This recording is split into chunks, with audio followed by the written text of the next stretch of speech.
नमस्कार विद्यार्थियों। अपने तृतीय ऑनर्स के विद्यार्थियों के लिए स्ट्राइक एकांकी पर आज मैं कुछ बातचीत करने आई हूँ। भुवनेश्वर का ये एकांकी एक संपन्न मध्यम वर्गीय परिवार और उसमें पसरे पति पत्नी के बीच जो अनमनापन है, बनावट है या अलगाव है और अतिरिक्त काम वासनाओं और कुंठाओं का जो यथार्थ है, वो इस एकांकी का संवेद्य विषय वस्तु है। देखिए, मध्यम वर्गीय समाज में देखा ये जाता है प्रायः कि कथनी और करनी का फर्क बहुत होता है।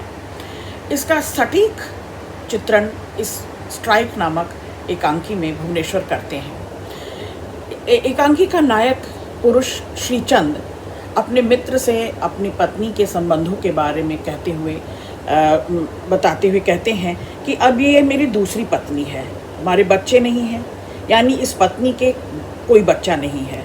हम लोग क्लबों में जाते हैं, दफ्तर में एक साथ सिनेमा देखते हैं, पहाड़ जंगल जाने पर मेरे पास वक्त नहीं है, पर हम लोग बेहद खुश हैं। कभी इसमें कोई भेदभाव नहीं हुआ।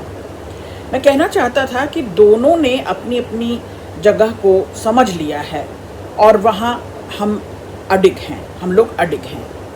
सच्चाई बिल्कुल विपरीत होती है। मतलब श्रीचंद जो हैं जगह जगह पर अपने दोस्तों में, महफिलों में, सार्वजनिक स्थलों पर ये बाकायदा कहते हैं, लेकिन सच्चाई कुछ और है। सच्चाई इसकी बिल्कुल विपरीत है। दोनों ही कुंठा से ग्रस्त हैं। दोनों तमाम तरह की सुख सुविधाएं होने के बावजूद दुखी हैं, आहत हैं और एक दूसरे को लगाव, प्रेम, अपनापन नहीं दे पाते। इस तरह दोनों दुखी हैं और एक ही छत के नीचे दोनों रहते हुए भी एक दूसरे से काफ़ी दूर हैं। दोनों स्वतंत्र जीवन व्यापन करना चाहते हैं, दोनों अपनी आज़ादी को भोगना चाहते हैं, टाइम फ्रेम और स्पेस चाहते हैं।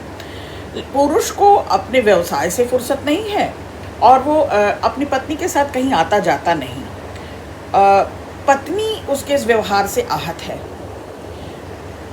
वो अकेले ही लखनऊ अपनी सहेलियों के साथ लखनऊ जाने का प्रोग्राम बना लेती है। पुरुष को तो अपनी दिनचर्या में, अपने यांत्रिक दिनचर्या से फुर्सत ही नहीं है। बस वो धन कमाने में जुटा रहता है, भौतिक सुख सुविधाएं जुटाने में जुटा रहता है, पर उसकी जिम्मेदारी उसके परिवार, उसके पत्नी के प्रति भी होनी चाहिए, इससे वो कतराता है। तो विद्यार्थियों, इस एकांकी में स्त्री पुरुष के वैवाहिक संबंधों पर पुरुष के माध्यम से दरअसल भुवनेश्वर जी विवाह के संबंध और जो विवाह संबंध में ज़रूरतें लाजिम होती हैं या स्त्री की ज़रूरतें, एक पत्नी की ज़रूरत को समझने की कोशिश भुवनेश्वर करते हैं और इस एकांकी के द्वारा उसको प्रस्तावित करते हैं। तो स्त्री पुरुष दोनों अपने जीवन में मशीन के दो पुर्जे हैं। मशीन की एक पुली और दूसरी पुली को नापने, जोखने और समझने में अगर सारा समय बिता दिया तो जीवन जिया क्या। तो लेकिन दोनों हमेशा तर्क करते हैं, पति पत्नी दोनों जब भी बैठते हैं तो एक पुर्जा बिगड़ा हुआ रहता है, दूसरा पुर्जा उससे मिल नहीं पाता।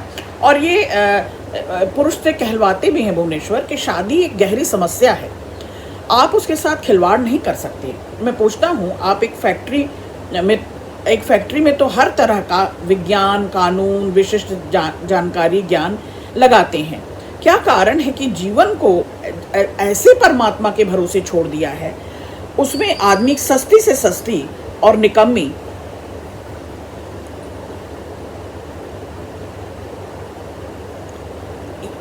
शक्तियां। विद्यार्थियों, इस एकांकी में मुक्त यौन संबंधों की ओर भी संकेत है। यानी पुरुष के जो अनैतिक संबंध हैं, इस तथ्य की पुष्टि भी एक संवाद से होती है। मैं स्टेशन आ जाता, लेकिन मिस मित्र तुम व्यर्थ जलोगी। इस एकांकी में भुवनेश्वर जी ने भारतीय समाज पर बढ़ते पाश्चात्य प्रभाव और पश्चिमी सभ्यता के दुष्परिणाम, इन ओर भी संकेत किया है। अब पश्चिम की जो आधुनिकता है, उसके पीछे हमारा मध्यम वर्गीय समाज आंख मूंद कर भागता है। हमारी सभ्यता, हमारी संस्कृति, हमारा समाज बड़ों का सत्कार करना, छोटों से प्रेम व्यवहार करना, उनकी सुरक्षा संरक्षण करना, एक माधुर्य भाव, एक अपनापन, लगाव हमारी संस्कृति का हिस्सा है। पर ये हमारी संस्कृति का ह्रास धीरे धीरे, ह्रास मतलब पतन कहते हैं, धीरे धीरे हो रहा है, क्योंकि हम पश्चिमी सभ्यता और पश्चिमी प्रभाव से इतने अधिक आकर्षित हैं। तो भुवनेश्वर इस उद्देश्य से भी पति पत्नी के बीच पराये पुरुष का आ जाना या पराई स्त्री का आ जाना, और अपनी अपनी रुचियों में, अभिरुचियों में हम उनके इर्द गिर्द भटकने लगते हैं और अपने संबंधों को संभाल नहीं पाते, ये भी दिखाना चाहते हैं। हमारी सभ्यता संस्कृति में अतिथि देवो भव इसका कर्तव्य माना जाता है। हम पूरी मेहनत के साथ, पूरी क्या कहते हैं, पूरी निष्ठा से अपने अतिथियों को, अपने मेहमानों को आदर सत्कार करते हैं। लेकिन अब का मध्यम वर्ग जो है वो मेहमानदारी करना नहीं चाहता। मेहमान आने को हैं तो मेहमान के सूचना संकेत मिल जाने भर से ही हम कन्नी काटने लगते हैं, हमको बहाना बनाने लगते हैं। और स्ट्राइक एकांकी में भी जब स्त्री को ये पता चलता है कि पुरुष का दोस्त रात को डिनर के लिए आएगा, रात को खाने पर आएगा, तो वो कहती है कि वो तो बाहर जाने का प्रोग्राम बना चुकी है। यानी पति पत्नी में इतना तालमेल भी नहीं है कि उन दोनों में से किसी का मेहमान आ रहा हो तो वो दूसरे की मर्यादा, गरिमा का कुछ ख्याल रखे। इस एकांकी में भुवनेश्वर जी ये भी कहते हैं कि जो हमारा दूसरे पर आरोप थोपने का, अपराध जाहिर करने का, या दूसरे के प्रति एक विशेष आग्रह जो हमारे भीतर होता है, वो आपसी संबंधों में, खासतौर पर पति पत्नी के संबंधों में विवाद उत्पन्न कर सकता है। और यही कारण है कि क्लब में भी एक अनावश्यक विस्तार आप देखेंगे एकांकी में कि कैसे नोकझोंक हो जाती है। तो इनकी एकांकियों में कथानक यानी कंटेंट जो है उसके कथा बुनने पर भुवनेश्वर का ध्यान ज़्यादा नहीं जाता, कथानक निर्माण पर उन्होंने कोई बल नहीं दिया। इनकी एकांकियों में घटनाएं भी नहीं हैं, स्थितियां भी नहीं हैं, कुछ रहस्य सा लिपटा हुआ दृश्यों में सामने आता है। अब घटनाएं वर्तमान में शुरू होती हैं, थोड़ा और आगे बढ़ती हैं, अपने समस्याओं के रूप में हमारे सामने दिखाई देती हैं। तो स्ट्राइक एकांकी में कहीं कहीं ऐसी घटना का आधार बनाकर रोज़मर्रा के जीवन में जो घटित होने वाली छोटी से छोटी घटना है उसको आधार बनाकर एक रोचक प्रसंग के द्वारा दृश्य खुलते हैं। कथा प्रारंभ होता है एक संघर्ष के साथ। आप देखें, पति पत्नी के संवाद में संघर्ष है, घटनाक्रम का यानी स्थितियों का घात प्रतिघात जिसे मैं कहती हूँ, उसके साथ ही कथा का प्रारंभ होता है, कथानक का प्रारंभ होता है। और लेखक उसके क्लाइमेक्स तक, क्योंकि हमेशा देखिएगा नाटक और एकांकी में प्रारंभ होता है, मध्य होता है और अंत, चरम, वो क्लाइमेक्स कहलाता है, चरम सीमा। स्ट्राइक एकांकी में जब निहाल साहब का ड्राइवर आकर पुरुष को एक पत्र देते हुए कहता है कि मेम साहब ने कहलाया है कि वह कल आएंगी, तो पुरुष यानी पति हताश होकर, दुखी होकर युवक से कहता है, आइए मेरे होटल में आइए, आपकी फैक्ट्री में आज स्ट्राइक हो गई। ऐसे तीखे व्यंग्य के साथ भुवनेश्वर दरअसल क्लाइमेक्स को, एकांकी के क्लाइमेक्स को समाप्त करते हैं। तो आप विद्यार्थियों जानें कि एक सामाजिक एकांकी तो है, समाज में, घर गृहस्थ के जीवन में इसकी घटनाओं का, स्थितियों का बहुत महत्व है।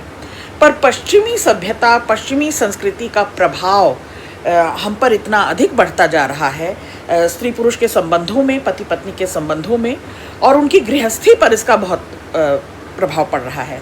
इस एकांकी में गृहस्थ के जीवन को जो दिखा रहे हैं, दरअसल वो एक क्या कह सकते हैं, बिखराव के, एक टूटन के कगार पर आकर खड़ा है।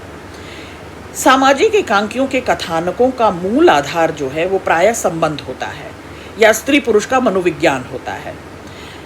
इस एकांकी में भी यानी स्ट्राइक एकांकी में भी भीतर का अंतर्द्वंद, मतलब भीतर की उथल पुथल, और बाहरी द्वंद भी, मैंने बाहर की परिस्थितियों में भी अच्छा खासा संघर्ष दिखा रहे हैं। कहीं कहीं तो अंतर्द्वंद के कारण पात्र जो है वो एकालाप की स्थिति में रहता है, चाहे वो स्त्री हो या पुरुष, स्वगत कथन करने लगते हैं, है ना। और कहीं कहीं अन्य पात्रों से भी उसके बाहरी संघर्ष को और उसके भीतरी संघर्ष को कहलवा कर यानी संवाद के द्वारा दिखाते हैं भुवनेश्वर।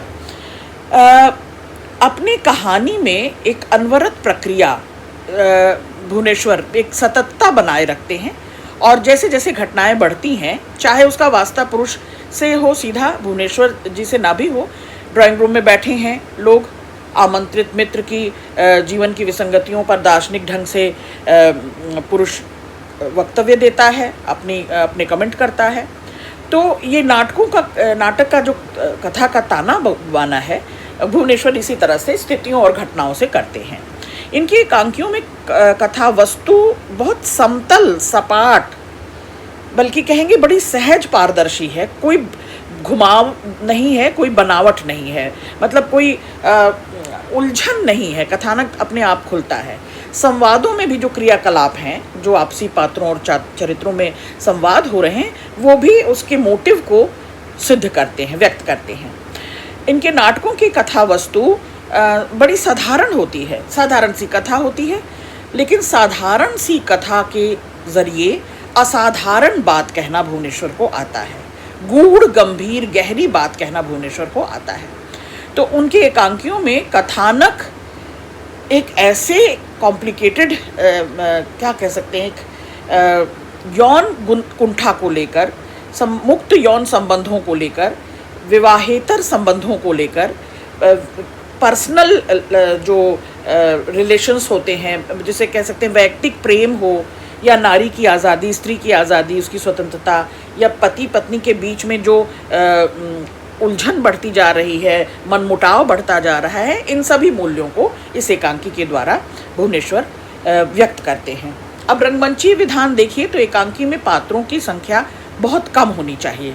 इस एकांकी में भी है, श्रीचंद पुरुष हैं और स्त्री, ये दो ही पात्र प्रमुख रूप से हैं। और इसके अतिरिक्त एक युवक और आता है, दो और पुरुष आते हैं जो क्लब में बैठकर ताश खेल रहे हैं, तो वो एक दृश्य आता है। लेकिन वहाँ भी संवाद आप देखें तो पुरुष अपने छद्म को, अपने बनावटी रूप को, अपने फैब्रिकेशन को संवादों के द्वारा गढ़ता है, और अपने भीतरी जो कॉम्प्लेक्स है, जो यौन कुंठा है, या जो अपनी पत्नी को लेकर उसके मन में विषाद है, वो सारी चीज़ें व्यक्त होती हैं और वो दूसरों पर वो आरोपित करता है। श्रीचंद का चरित्र पूरी तरह से मनोवैज्ञानिक धरातल पर चित्रित किया गया है। वह एक और अपनी पत्नी के किसी भी क्रियाकलाप से तुष्ट नहीं होता, उसके व्यवहार से तुष्ट नहीं है, पर वो बाधा डालना नहीं चाहता, पर पुरुष प्रधान है वो। और इस पुरुष प्रधान समाज में पति की हैसियत श्रीचंद रखता है। पति की हैसियत मतलब कि वह पत्नी अगर कहीं बाहर जा रही है तो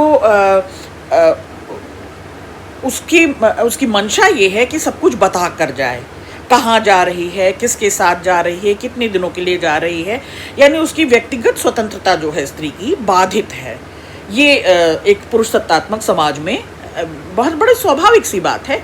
तो ये श्रीचंद के मन में भी है, और वो खुद को लेकर पूरा आज़ाद रहना चाहता है, उदार ख्यालों का है, स्वतंत्र विचारों का है, और अपने आप को व्यवहार कुशल मानता है, खुद मानता है नहीं वो व्यवहार कुशल, वो छल छद्म का जामा पहने हुए है, पर वास्तव में वो एक शंकालु पति है। ठीक, एक रुग्ण मानसिकता वाला पुरुष है, शंकालु है। तभी तो वो कहता है जैसा तुम्हारा जी चाहे, तुम मेरे सर की कसम बतलाओ तो लखनऊ में क्या है, क्यों जा रही हो लखनऊ। तो स्त्री कहती है बहुत सी चीज़ें हैं, छोटे बड़ा इमामबाड़ा है, चिड़ियाघर है, हजरतगंज है, अमीना। मैं पूछता हूँ शाम की क्या बात, क्यों आज ही शाम को लखनऊ जाना है। तो पुरुष उसकी स्त्री की दिनचर्या में, स्त्री के क्रियाकलाप में बाधा पहुंचाने की कोशिश करता है, और वो जो अपने लिए निर्णय लेती है उसमें भी संकट डालता है। शाम तक लौट आओगी कि नहीं, आज ही शाम क्यों जाना है लखनऊ, इस तरह की बातचीत हम एक जगह संवाद में, क्लासरूम में हमने देखा सुना। अब अपनी मित्र मंडली के बीच पुरुष जब बैठा है तो अपना एक अलग ही रूप, सार्वजनिक रूप जो हम कहते हैं, प्राय मैं क्लासरूम में आपको कहती भी हूँ कि आप एकांत में जो हैं वही आपका वास्तविक रूप है, स्वाभाविक रूप है। आप जब सार्वजनिक होते हैं तो आप प्रिटेंड कर रहे होते हैं। तो यहाँ अपनी मित्र मंडली में पुरुष का एक दूसरा ही रूप दिखाई देता है। ठीक, जहाँ वह एक बहुत उदार व्यक्ति है, बड़े दार्शनिक ख्यालों का है, हाँ, और अपने बड़े बड़े उदार विचार व्यक्त करता है, और लगभग अपने मित्रों के बीच में भाषण के अंदाज में वो व्यवहार करता है, उनको कुछ कुछ बताता है, जो जो उसके जीवन में अभाव हैं दरअसल वो अपने मित्र मंडली में वो बताता है। अच्छा, इस एकांकी में स्त्री भी पुरुष के समान ही स्वतंत्र विचारों वाली है, स्वावलंबी है, अपनी इच्छा के अनुकूल वह काम करने में विश्वास रखती है। नौकरों की छुट्टी हो जाने पर घर की चार दीवारी में कैद रहकर पति की सेवा करना नहीं चाहती। उसे अच्छा नहीं लगता कि नौकरों की अगर छुट्टी है तो वो सेवक की तरह घर में जुटी रहे। जब पति अपने मित्रों को बुलाना चाहता है, रात में खाने पर बुलाना चाहता है, तो वो इस बात को शुरू से ही नज़रअंदाज कर देती है और लखनऊ जाने का फैसला ले लेती है। तो फैसला ले लेना, अपने पुरुष पति के खिलाफ फैसला ले लेना, कोई निर्णय ले लेना, ये उसे स्वावलंबी दिखाता है कि वो स्वावलंबी है, स्वतंत्र विचारों की है। एकांकी की शुरुआत ही इसी बात से होती है। अच्छा, आधुनिकता का मुखौटा दोनों पहने हैं। पुरुष भी, लेखक यही दिखाना चाहते हैं कि पुरुष पात्र भी और स्त्री पात्र भी दोनों आधुनिकता का मुखौटा ओढ़े पहने हैं। औपचारिकता के नाते पति पत्नी के रूप में एक साथ रहते जरूर हैं वो, औपचारिकता के नाते। वास्तव में दोनों में न तो एक दूसरे की सुख दुख की चिंता है, न एक दूसरे से संवाद करते हैं, उनमें कोई पारस्परिकता नहीं है। एक किसी विषय पर बोल रहा होता है तो दूसरा अपना ही कोई विषय छेड़े हुए होता है, दूसरा उसको नहीं सुनता, पहला उसको नहीं सुनता, तो वो एक दूसरे के साथ कोई सामंजस्य, सद्भाव या क्या कह सकते हैं, संवाद कायम नहीं करते, बल्कि कोई पारस्परिकता ही उन दोनों के बीच में नहीं है। और यही मनोविज्ञान भुवनेश्वर दिखाना चाहते हैं कि ये अंतर मन में होने वाली जो उथल पुथल है, ये दरअसल एक दूसरे के पूरक कहलाने वाले पति पत्नी इससे अनभिज्ञ हैं कि मैं स्त्री किस बात को लेकर बेचैन है या पति किस बात को लेकर बेचैन है, एक दूसरे की दुख सुख की चिंता इन्हें नहीं है। भुवनेश्वर के पात्रों का पर पश्चिमी प्रभाव जो देखा जा रहा है वो इस एकांकी में भी देखा जाता है कि पुरुष की जिंदगी जो है वो यंत्रवत है, एक रूटीन जिंदगी वो जीता है, यंत्र चालित सा, यांत्रिक सा जिंदगी जीता है।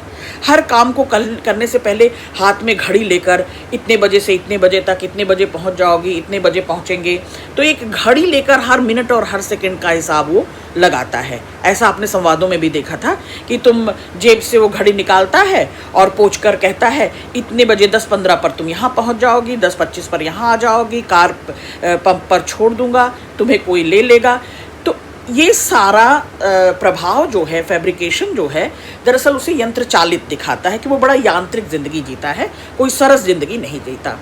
इसी तरह स्त्री भी है, वो भी पाश्चात्य विचारों और पाश्चात्य सभ्यता और पाश्चात्य संस्कृति की गुलाम है। पश्चिम की स्त्रियों को वो अधिक महत्व देती है और अपनी संस्कृति से कोसों दूर है। अपनी भारतीय संस्कृति और सभ्यता के बारे में वो कुछ नहीं जानती।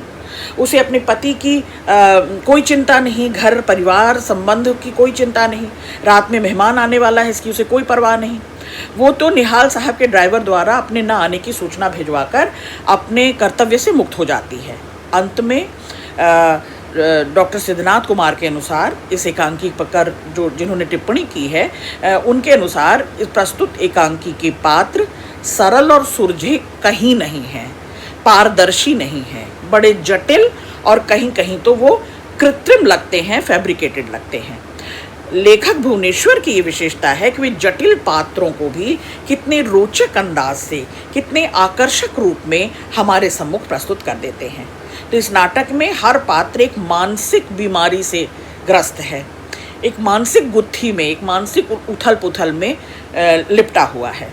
तो भुवनेश्वर के इस एकांकी में भी पश्चिमी सभ्यता का प्रभाव, पश्चिमी संस्कृति का प्रभाव, कथानक बिल्कुल सीधा सादा सपाट है, समतल है। इसके निर्माण में चरित्रों के निर्माण में जो संवाद में जो वाग वैदिध्य है, संवाद में जो व्यंग्य दिखाया है, उसका तीखापन, उसका कसैलापन बिल्कुल साफ साफ पाठक और श्रोता समाज को समझ में आता है। इस एकांकी में पति पत्नी के संवाद बहुत छोटे छोटे हैं लेकिन नीरस हैं। आप देखेंगे कि किसी बात का किसी बात से कोई तुक नहीं है, क्योंकि दोनों में कोई सामंजस्य नहीं है, दोनों एक दूसरे की कभी सुनते ही नहीं, अपनी अपनी कहे जा रहे हैं। तो इस मनोदशा को बहुत अच्छे ढंग से भुवनेश्वर उनके पारस्परिक संबंधों में जो अनमनस्कता विषमता है, जो अलगाव है, जो बिखराव है, उसको समेटने में भुवनेश्वर ने बहुत अच्छे से अपनी भूमिका निभाई है, लेखक की भूमिका निभाई है। जीवन की विसंगतियाँ कम होने को नहीं, बढ़ती जाती हैं। और इस नाटक में भी अनेक स्थल पर ऐसे क्षण आते हैं जब एक पात्र दूसरे से वास्तविक संवाद नहीं कर रहा होता। प्रत्येक पात्र अपनी अपनी मनस्थिति जी रहा होता है, अपनी विशिष्ट मनस्थिति के अनुकूल शब्द बोलता है। ये जरूरी नहीं है कि सामने वाला उसे सुन रहा है या उसकी संवाद को सुनकर उसके प्रत्युत्तर में कुछ बोल रहा है, जैसा कि मैंने क्लासरूम में भी आपको बताया था। तो ऐसी परिस्थिति में संवाद जैसे विसंगत सा लगता है। स्त्री किसी सरदार साहब के बारे में बात करती है तो सरदार साहब बहुत चौंके, पुरुष अनमना है। कुछ कहने के लिए वो सांस भरती है तो पुरुष कहता है दोनों नौकर छुट्टी ले गए हैं, किसी बात से दुखी नहीं है। और वो 2 घूंट चाय पीकर कहती है सरदार साहब की डायरेक्टरों में तो खूब चलती होगी। तो आप देख रहे हैं कि स्त्री पुरुष अपनी अपनी कहे जा रहे हैं, किसी की सुन नहीं रहे। स्ट्राइक एकांकी में भुवनेश्वर जी ने इस बात पर सब जगह ध्यान रखा, सब जगह इसका ख्याल रखा कि भाषा जीवंत हो, बोलचाल की हो, व्यवहार की भाषा हो। यही तो इन कमबख्तों को मिटा देता है। तो समझते हैं बहुमत इन्हें गधे से बछड़ा बना देगा। कमबख्त ये नहीं समझते कि बहुमत के मायने अब बदल गए हैं। बहुमत थोड़े से बेजरर अद मरे केंचुए का नाम थोड़ा है। वह शक्ति दुनिया को हिला देने वाली शक्ति का नाम है और हमेशा एक आदमी में होती ही है। तो आप देख रहे हैं कि पात्रों को और उनके चरित्रों को उद्घाटित करने के लिए बोलचाल की भाषा भुवनेश्वर लेकर आते हैं। आजकल के पढ़े लिखे रंगे चुंगे नौजवानों की बोली भाषा अलग है। उनकी बोलचाल में उर्दू, अरबी, फारसी और अंग्रेज़ी के शब्द भी आएंगे। तो इस एकांकी में वोकैबुलरी की दृष्टि से उर्दू, अंग्रेज़ी और हिंदी का मिश्रित प्रयोग देखने को मिलता है। अंग्रेज़ी के भी शब्द हैं। आप देखें कि शीर्षक ही स्ट्राइक जो है वो अंग्रेज़ी का ही शब्द है। साइड टेबल हो गया, ऐसी बहुत सारी, बाइसिकल हो गई, फैक्ट्री, और उर्दू के भी कई शब्द हैं, जैसे दिक्कत, कमबख्त, ज़िंदगी, तबीयत, नफ़रत, ख़याल, ये सब उर्दू के शब्द हैं। तो भाषा को लेकर सचेत रहे हैं भुवनेश्वर। और दृश्य को भी गुनने में, दृश्य को सफल मंचन देने के लिए एक मध्यम वर्गीय बंगला और बंगले में खाने का डाइनिंग टेबल, खाने का कमरा, बरामदे में पर्दे और एक बड़ा सा साइड टेबल, फोक, ओट्स जो हमने पढ़ा, इस तरह के अचार के 2-4 मर्तबान। तो ये सारी चीज़ें खाने के टेबल को, एक अंडाकार टेबल को दृश्यमान बना देती हैं, सजीव बना देती हैं। और उन 4 कुर्सियों पर 2 कुर्सियों पर बैठे स्त्री और पुरुष। तो ये एकांकी जो है दरअसल नाटक की छोटी विधा होती है। अनेक दृश्यों की गुंजाइश यहाँ नहीं होती, दृश्य को बार बार बदलने की गुंजाइश नहीं होती। तो एक दृश्य में कैसे काम चलाया जाए, इस एकांकी में बहुत सफलता से एक ही दृश्य है, एक ही बैठक है, डाइनिंग टेबल, कमरा है, डाइनिंग रूम है और उसी में ये सारी घटना घटित होती है। पहले और तीसरे दृश्य में मंची साज सज्जा समान रूप में है। दूसरे दृश्य में ज़रूर मध्यम वर्गीय क्लब का एक कमरे का चित्रण कर दिया जाता है।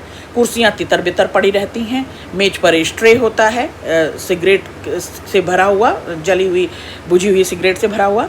और अभिनेता की दृष्टि से भी यह दृश्य बाधक नहीं है, क्योंकि दृश्य के परिवर्तन में अधिक समय की आवश्यकता नहीं पड़ेगी।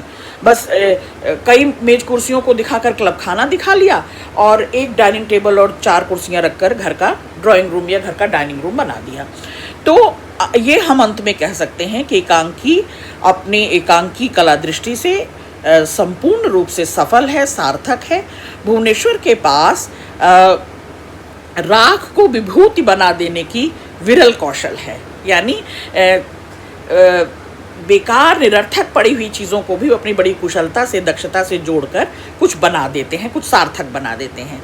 तो उनका जो हर क्रियाकलाप है या इस नाटक में घटने वाला हर क्रिया अभिनय जो है वो अति साधारण बातचीत होकर के भी असाधारण संकेत दे जाता है, असाधारण उद्देश्य को देता है। एक गंभीर विषय को लेकर पति पत्नी के बीच के मानसिक मनमुटाव को, उनके अलगाव को व्यक्त करने में सफल एकांकी कहा जा सकता है। बहुत शुक्रिया।